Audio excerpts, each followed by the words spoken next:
All right, welcome everybody to another episode of the Inside in Tennis podcast into the Australian Open. A lot to discuss on this show on the Believe Network, on your podcast platforms, Apple, Spotify, wherever you get your shows. 2026 tennis season, we just hit the ground running. That's what we do. Joined now by one of the lead voices at Barstool Sports. He's Barstool Eric Hubbs joining the show again.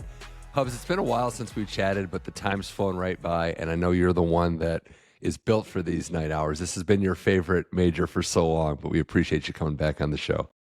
Yeah, you said one of the lead voices at Barstool. That is so far from correct, but I'll take it. Yeah, hey, I'll say this. I'm 32. No. How old am I? 32. Holy crap. I'm 32 now. It's a little harder to stay up when you get older. 25, Eric, no problem. Now I've got a puppy who's 10 months old, so he's got to go to bed because he gets up early. So it's navigated. We're navigating it, but there's been some late nights for sure. He likes the blue screen. I'll say it. He likes the blue court. Really appeases to the puppy's eyes. So he's my pal, just watching all this stuff. It's the Insomniac tour for sure. Yeah, the older we get, the harder it is, right, to just keep battling through these late nights. You got to pick your spots. I'll say that there's a couple matches that we might get to later in the tournament where I might have to bank up on sleep because we're going to ramp up here. I've been impressed with just the level of tennis. I know we say this a lot, and I feel like it keeps coming back to this point, Hubbs, but early round matchups now are just so exciting. Like, there's so many high-level matches in rounds 1 and 2 on both tours, men's and women's, where I'm just glued to the screen before it even gets going. The top 10 is not necessarily, it's not as strong as it was in the past, but the top 50, top 100 is stronger than it used to be. Like that, you look down and, up and down. It's like, all right, can that guy win a slam ranked 8th, 9th, 10th? No. But and in the past, maybe 8, 9, 10 could. But really, like, if you look top 100, anyone's primed for an upset, And then you got a guy like, I'm sure we're going to talk about Quinn. Quinn's just taking a level up, and that's not a guy I think people saw coming, at least right out of the gates here, who's captured people off guard. And, plenty of guys coming out of nowhere. Yeah, I would say you're absolutely right on the men. The women, it's funny, right? Like, the top 10, I think, stronger than it's been in a while. You'd have to probably go back to I'm talking just men, of course. Yeah. But I hear what you're saying. Like, it's so concentrated at the top, which is funny, right? Like, I was watching Alcaraz Moutet last night. It looked like an EXO at the third set. There's no one like Corentin Moutet. We kind of knew where the outcome was going to be, but at least he had fun with it, right? At least he was able to give the fans a show, and Carlos kind of partook a little bit as well. Yeah,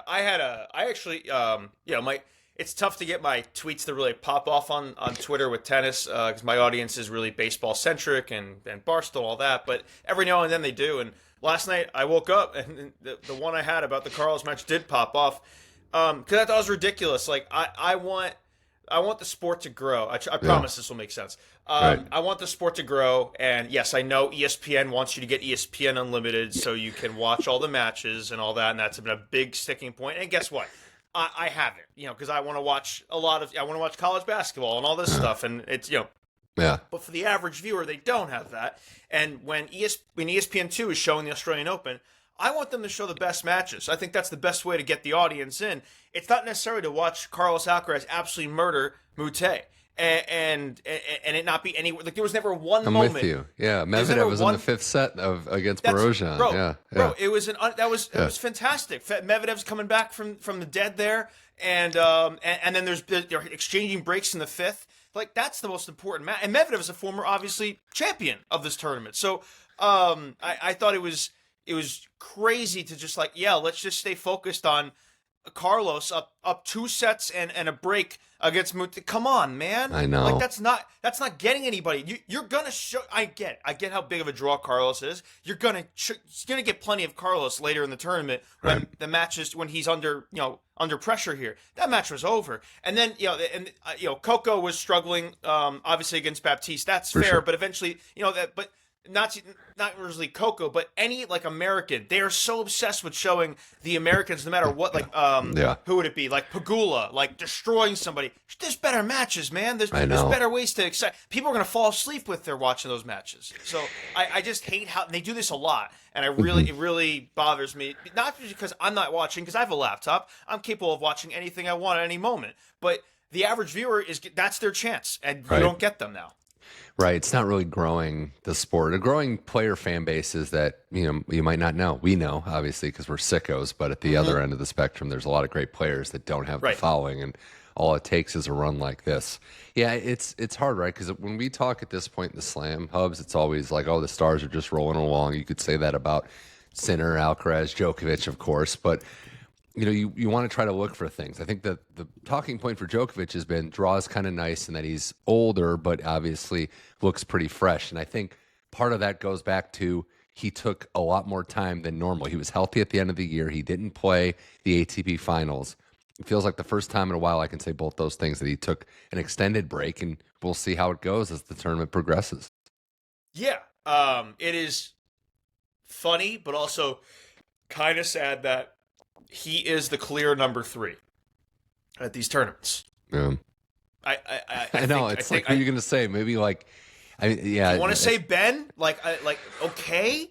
He looked impressive, but I hate to say it, right? You got to see him against better competition. You got to see what it looks like 100%. Against better now, players. To be fair, I did think Ben would have trouble immediately against Ugo. True, he handled that was, Ugo. Yeah. I thought that was probably one of the trickiest of the first round matches across the board, and the gambling line reflected that too. I think Ugo was only like a plus 140 dog, something like that. They knew that, and it really wasn't remotely close. And maybe that was more Ugo just didn't show up until the very end, and he had trouble with his serve, and he has no kick serve and all that. But Ben, I thought that was pretty impressive by Ben. Taylor's knee. Alec, Demon will always give people hell, obviously, pun intended. In Australia, and he looks great, but guess what? If Novak plays Demon, I'm picking Novak. That's just what it is. Zverev, I can't trust against anybody. I know last year there was the whole thing with him. And would you put Medvedev in that category though? Because you brought him up earlier. So inconsistent. I want to. Yeah. Looking at his draw, though, can he get to a semi? Can he get to a semi, though, is the question I was going to ask. Because obviously we have tiers to this whole thing, and it was very weird. Obviously, weirdly enough, right, we got to this point where he's the first 2 sets to love comeback. I thought it was kind of long that we hadn't had one before that, but Medvedev comes back and does a good job. But, yeah, there's consistency questions. Last year, though, Hubs went as bad as it could for him.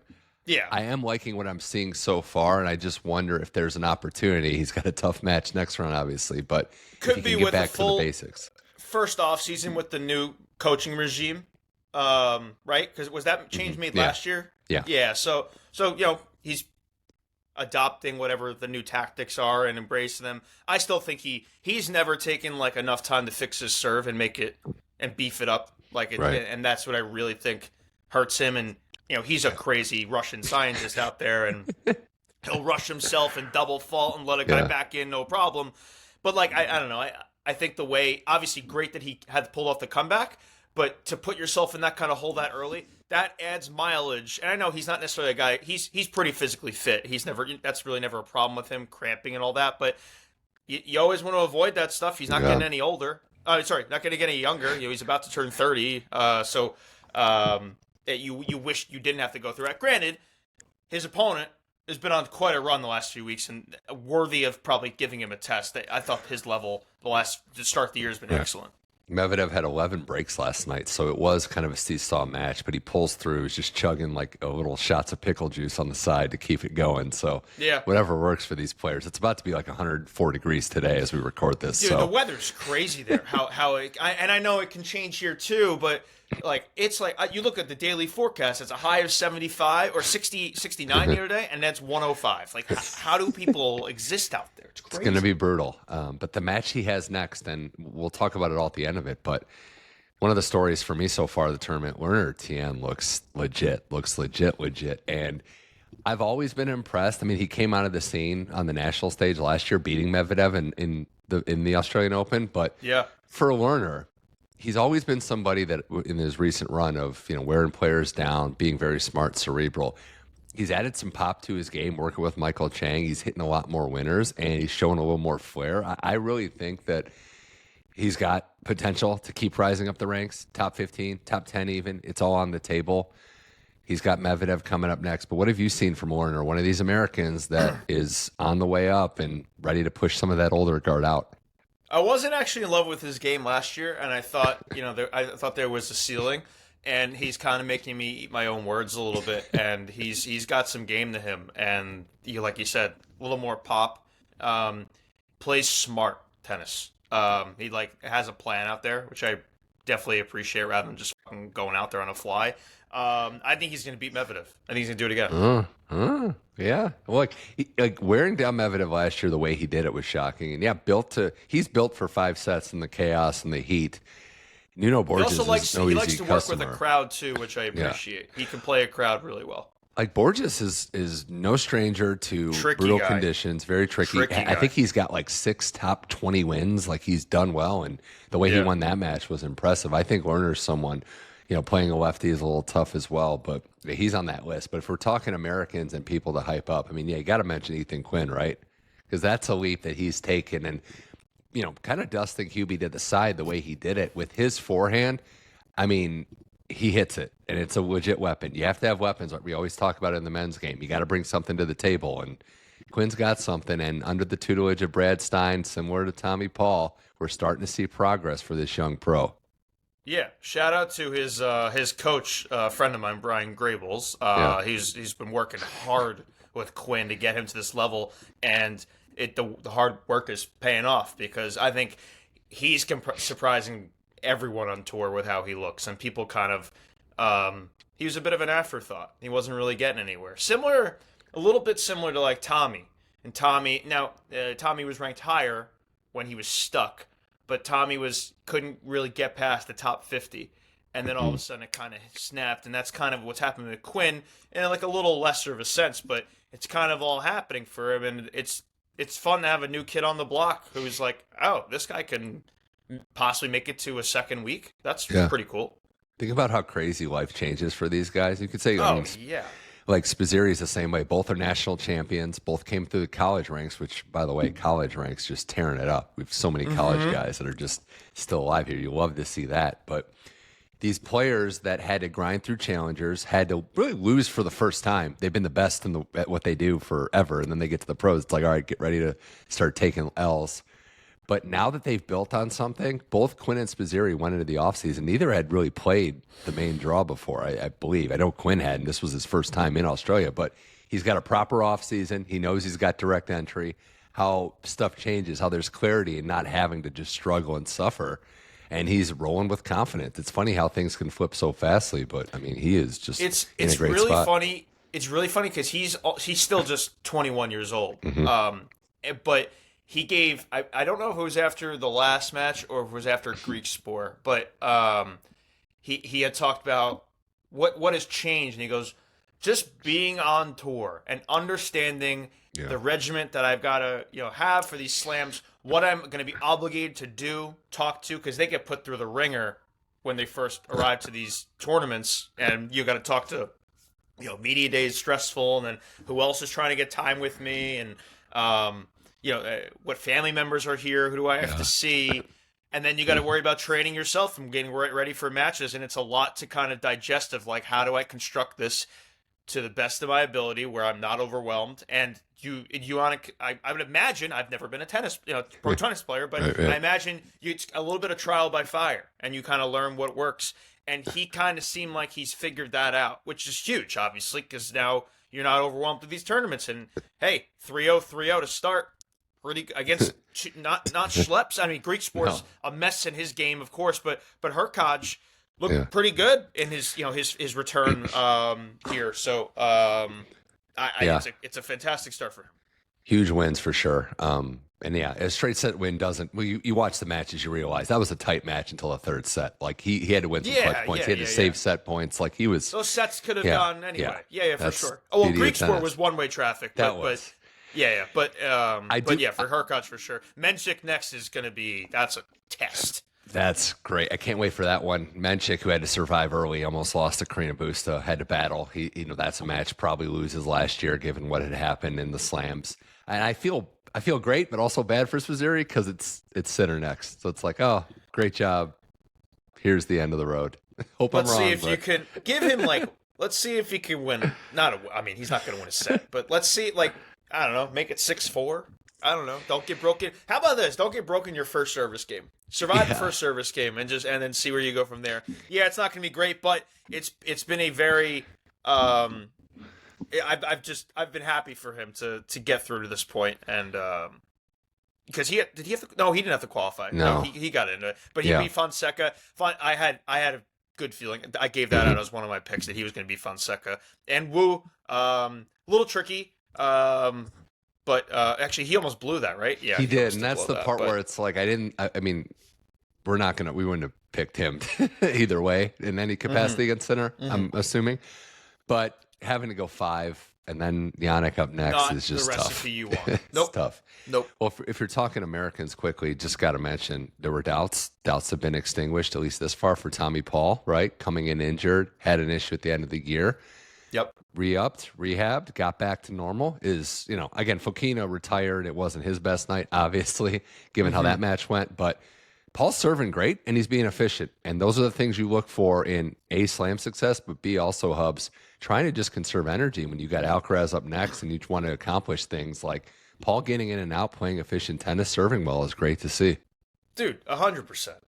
It's just good to see the guy winning matches again and looking fit. And he plays well down here, man. He has some good tennis to start the year. So good for him. He hasn't had any trouble. I thought maybe even Taranti was going to give him a little trouble. He handled that pretty flawlessly, I think. He gets the gift with Fokina not being his best. He has Carlos next. Yeah. Jesus. Why are they just always in the same court? Yeah.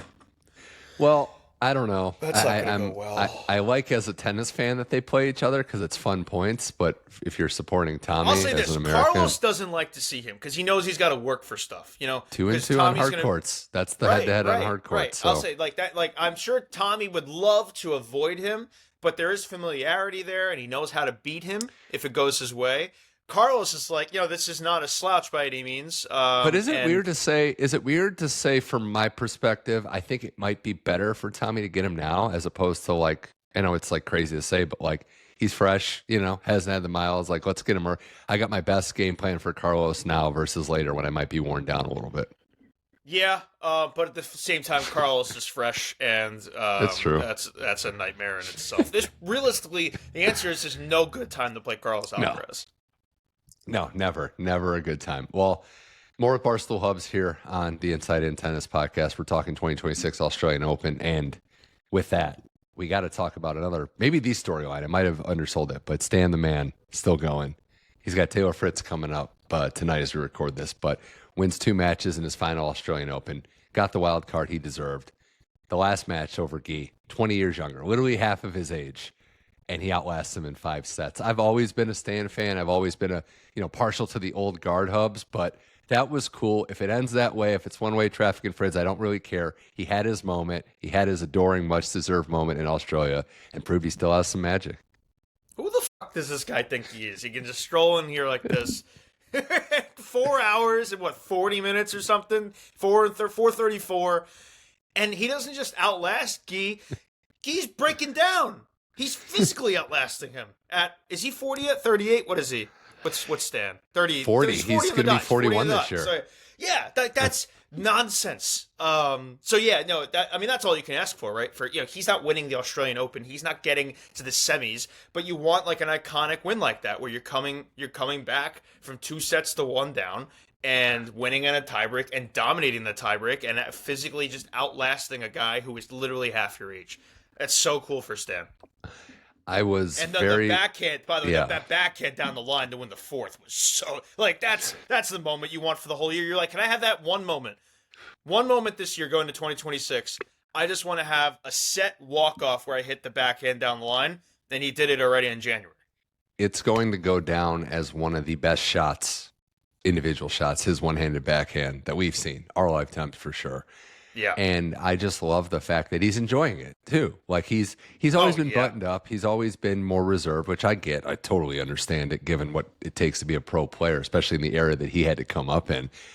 But he's at peace. He made the decision. This is it. He's working with his longtime coach, Magnus Norman, and they're having fun. So it's awesome to see. And I'm going to appreciate, any moments we get from Stan. The old guard having a tournament, right? Marin Cilic still winning. Like, I thought he was left for dead, and here he is in round 3. Cilic winning easily. Cilic dominating people. Like Chapo had no match. I think it could continue tonight or tomorrow morning. I think Casper, he can be beat here, 100%. Casper's another. You know what's funny too? I was thinking of that with you could say Cilic, Casper. We talked about Tommy, but these players know how to reset, right? Like the last thing we see of them, and I guess you could go back to like Roger winning Australian Open, get some time off in this world that's like this tennis world that's crazy, right? They're just nonstop playing. Sometimes all you need is to just take a break, get healthy, get some time to work on a few things, and then come back fresh, better than ever. Yeah, 100%. Listen, the schedule gives you no breaks. You got to create them on your own somehow.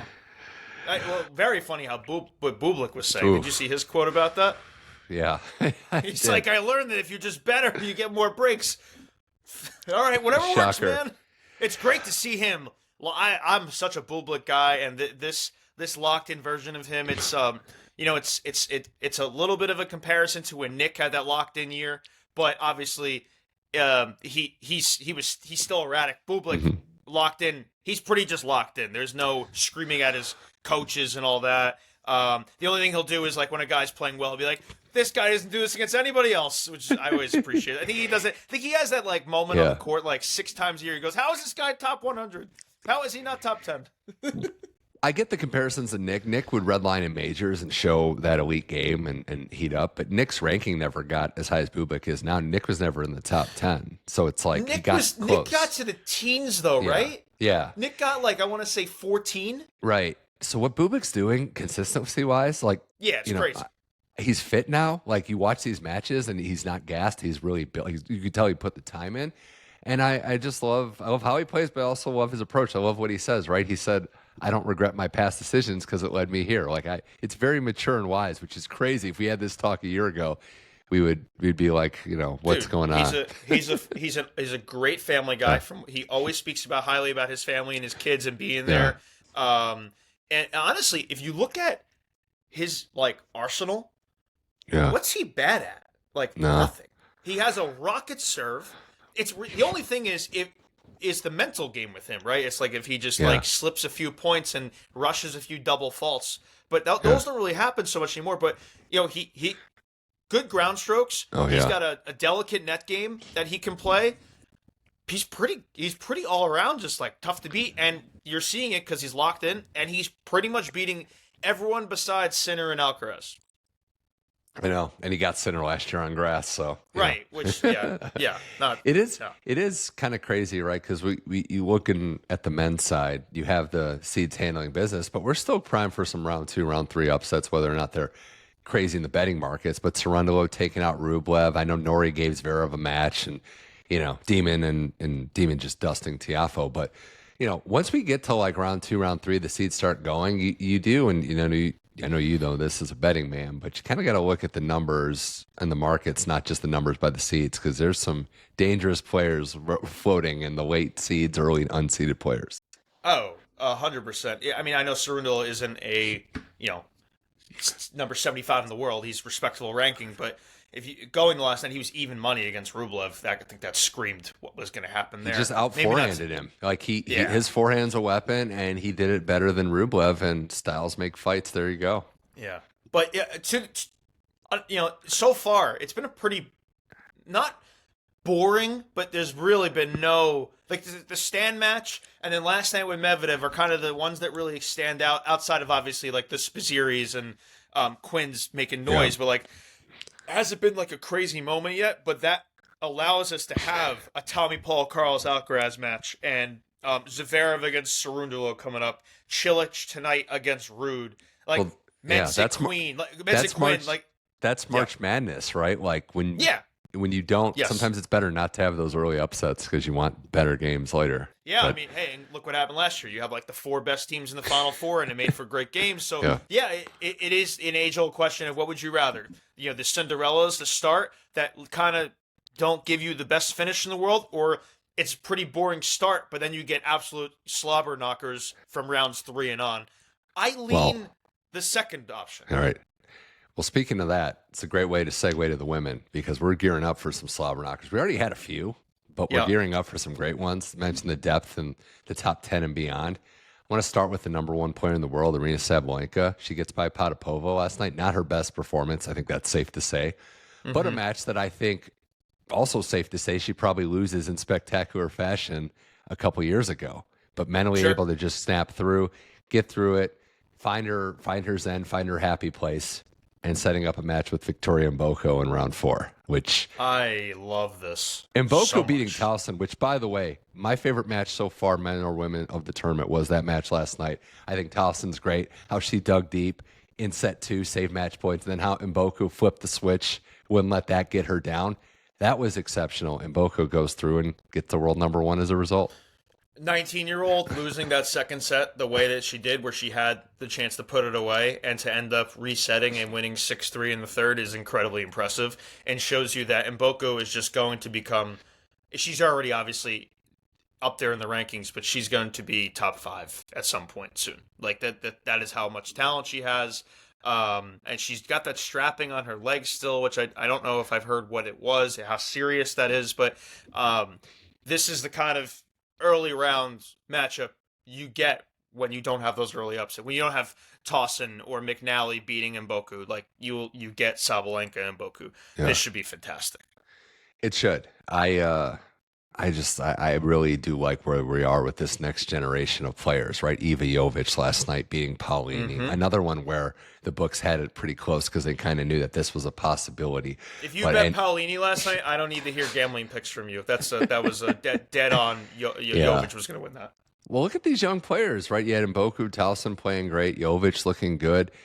Mirra Andreeva snapping out of the funk that she was in. Looks like she's very polished and ready. There's a new wave coming. So I would, and I know we just finished another year where it was still 1, 2, 3 in ranking, Sabalenka, Iga, Coco.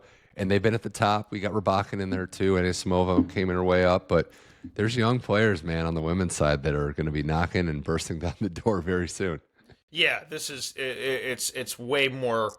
It's tough to say wide open because obviously Sabalenka, you know who the top dogs are still, but there's plenty of people knocking on the door to come in here. And you don't necessarily have that on the men's side. It's pretty, if Sinner and Alcaraz don't alternate the slams again this year, be pretty surprised. I don't know who's going to jump in there. It's kind of just the way, it's a problem and a great thing at the same time because we want to see as many matches between these guys as possible.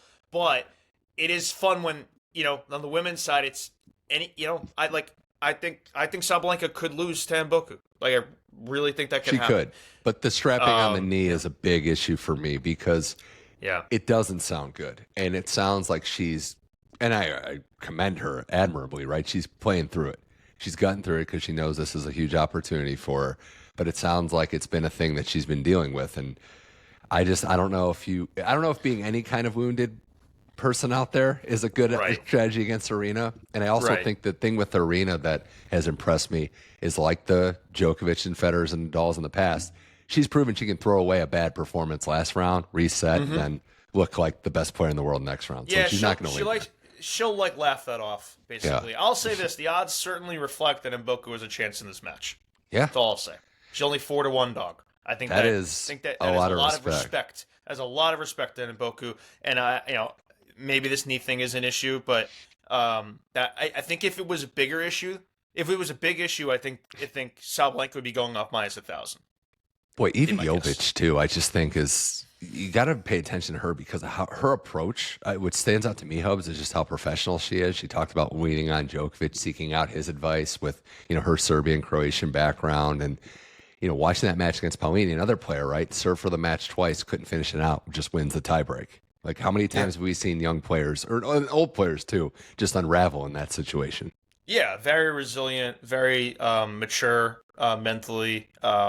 Just not someone you want to face in a slam. I'll say that. And boy, is Putinseva in for a rude awakening next round. I think that is going to be a dusting of some sort. She had her moment, though. Putinseva. She did. Playing against Sanmez, Turkish fans kind of getting... And look, it's the same with the Peyton Stern stuff, right? Who gave it to the Czech fans. Like, I'm for it. Keep it respectful, obviously. Don't need anything going across the lines, but I like good fashion cheering and booing. Maybe not cheering on faults and mistakes in this sport, but... And then the player that wins gets to just shove it right back in your face. I think it's great. I think it's what sports is about. We need some tension, some fight with the crowd. I don't hate it. I think anything that tennis can do to... to get it on radars, like our Barstool Sports main account tweeted the Putinseva stuff. That should show you enough. Like, all right, that's fun. That's cool. That's all fun. She's a unique tennis player. I'll say that because there was a lot of different scenarios I thought were going to come out, but dancing the way she did, I didn't think would be the way anyone would handle that. But hey, to each their own, right? That's tough. But she's in through, keeping it going. Did you have any discussion, because we have to bring it up too, but I wanted to get your take on the stuff with Naomi Osaka, because the Cristea match was interesting. We discussed the fashion earlier in the week. I don't want to go back to the dress and that whole thing, but yeah. I like tension. We just talked about it. I like, when it gets heated, but it was a situation where I understood exactly why Osaka apologized. I don't think she meant anything by it, but she admittedly said, I did not handle certain situations right. She broke the code by talking in between serves, and the interview on court was not her best form, to say the least. I'm glad she apologized, but I actually didn't see the apology. I didn't see the apology. So she apologized after in the press conference. She's like, I didn't handle the interview well. I didn't mean to be disrespectful. All right, at least she admit that. She's had a few on court, I feel like, mishaps recently with like interviews and stuff like that. I forget what last year's was exactly, but I can't do that, right? It's one thing to, have a moment in the match where it gets heated. I think the handshake's supposed to kind of be water under the bridge, and you understand like certain things are going to happen.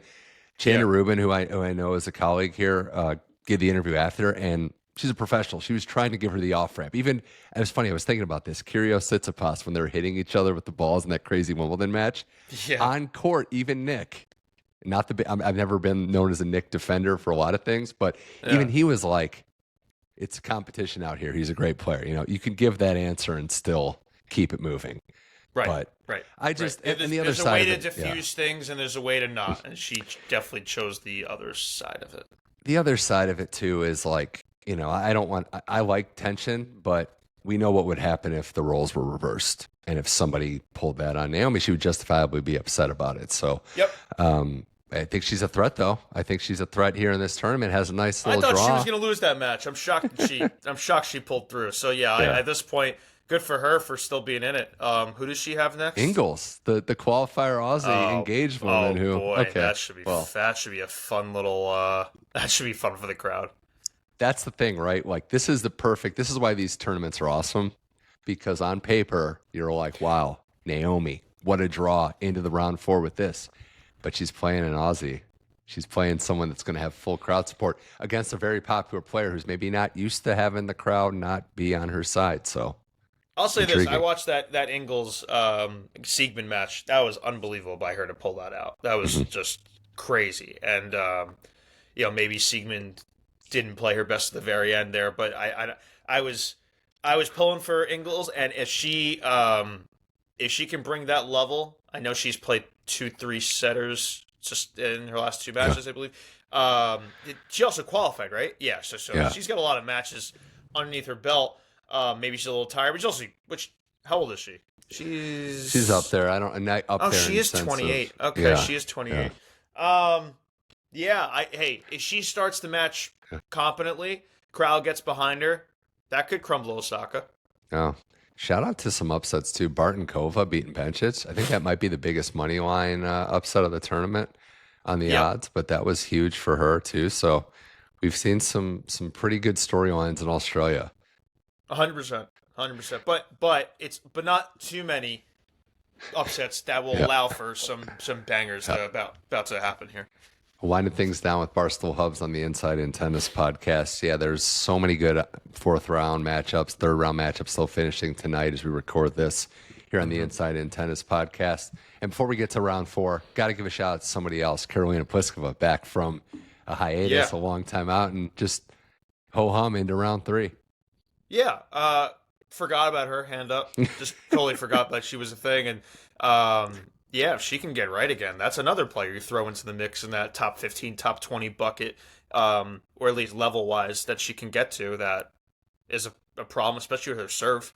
That's never a good thing to deal with if that's on. You know? No, it never is. Well, some of these matchups, speaking of serves, right? I was looking at the round 3 matchups today and then some round 4 that we have set in stone. How about a women's match for you? Amanda Anisimova, Peyton Stearns, All-American affair. I'm locked into that one. Anisimova had a match against Siniakova, the doubles legend at this point, and it was similar to the Sabalenka match, right? Like she was frustrated, couldn't quite get over the finish line efficiently, but she got there, and she gets Peyton Stearns, who is a self-acknowledged certified dog out there, so I think that could be exciting.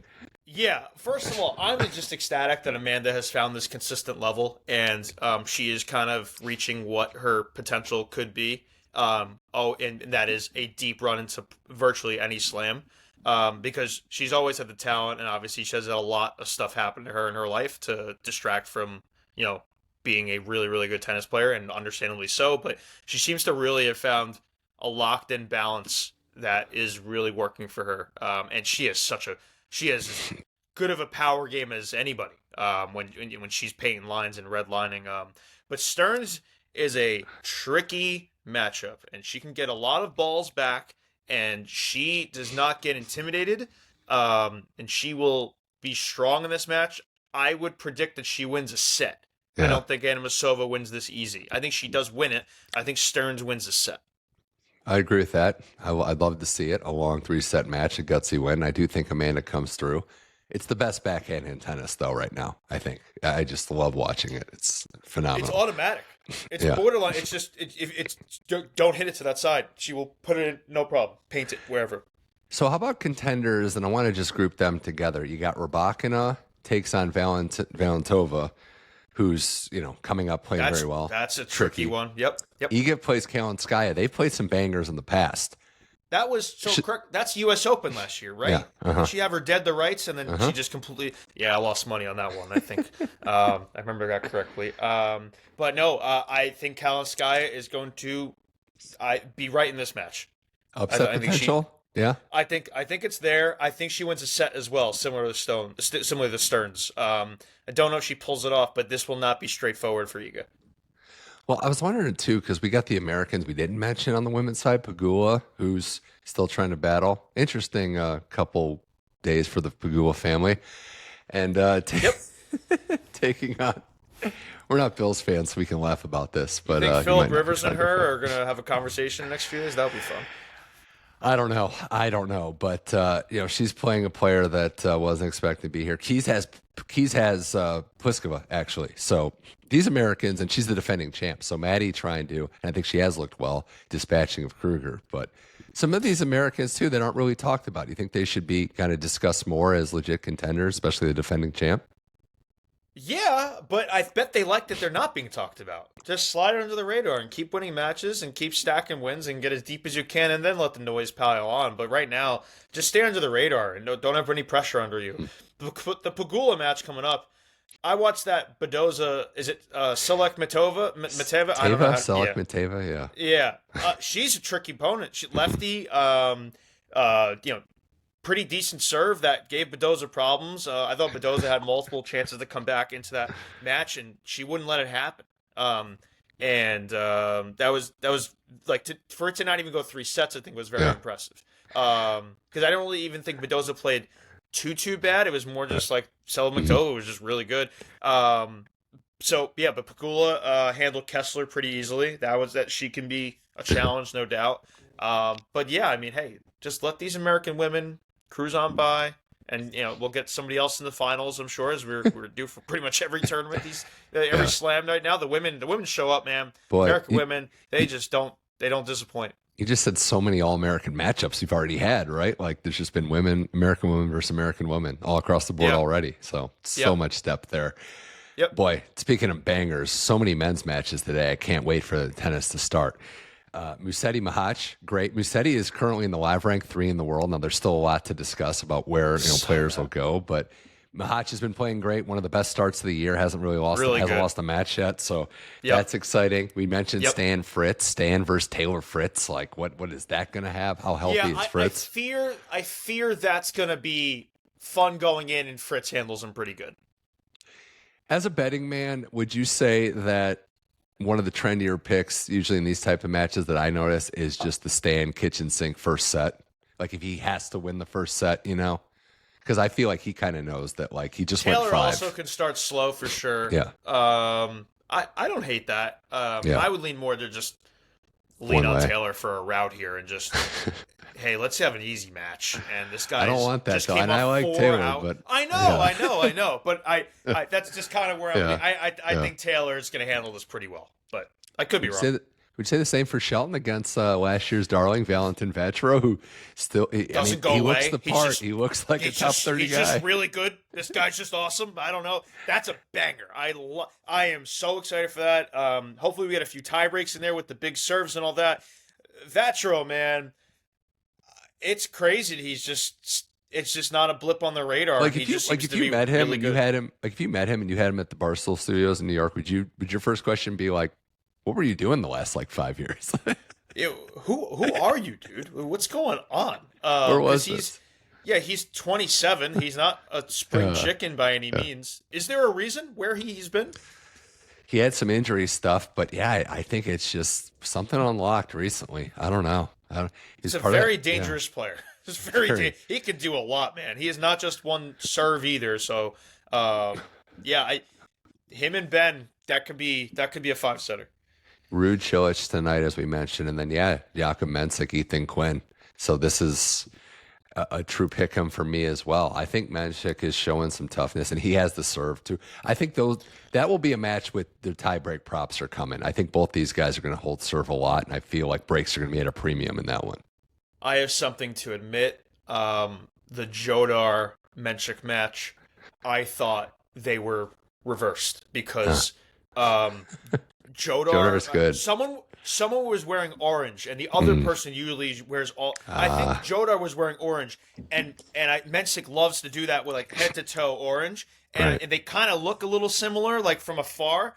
And for 3 games, I thought I was watching opposite people, and then I just oh my god, wait, Jodar didn't get the break there. This is absolutely the wrong people. That might just be me. Maybe I had a few drinks in me, but no, Mensik looks good. Mensik has all the tools to just be a very, very, very good top 5 player when it all comes together because of how tall he is, the serve, he can move, he can smash the ball.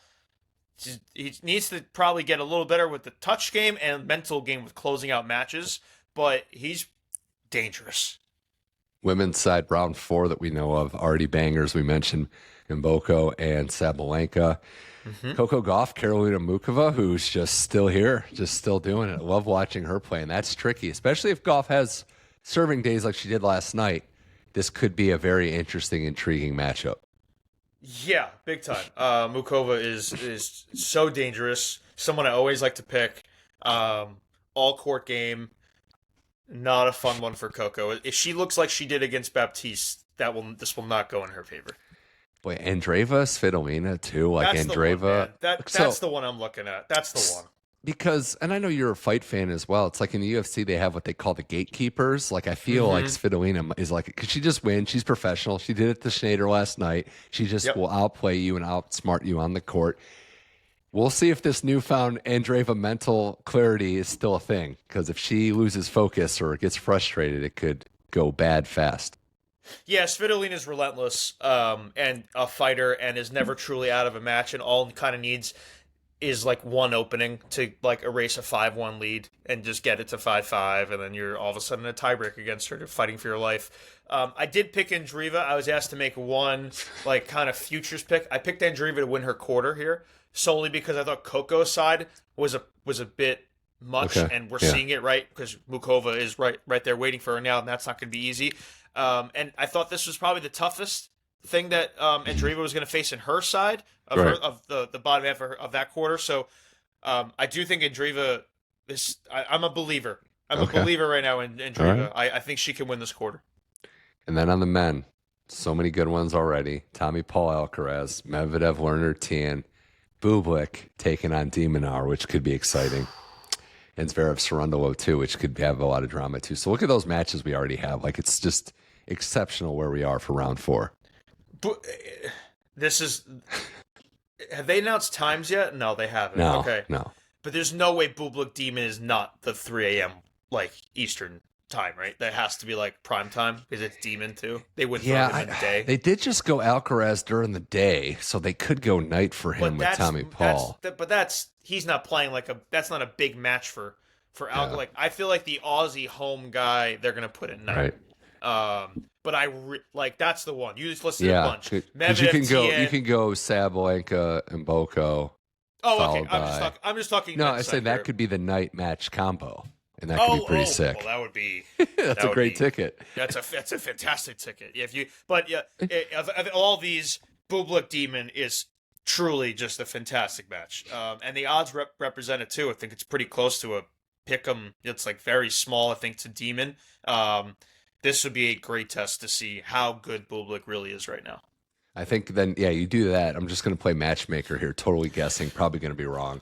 But I would put on Margaret Court, Medvedev, Lerner last, so it can go till 4 a.m. again, like it did last year. Medvedev will love that. Because I think that's going to be a long match too. I think we're going to see some long, drawn-out matches. And I hope Tommy has something in the tank and is able to serve well.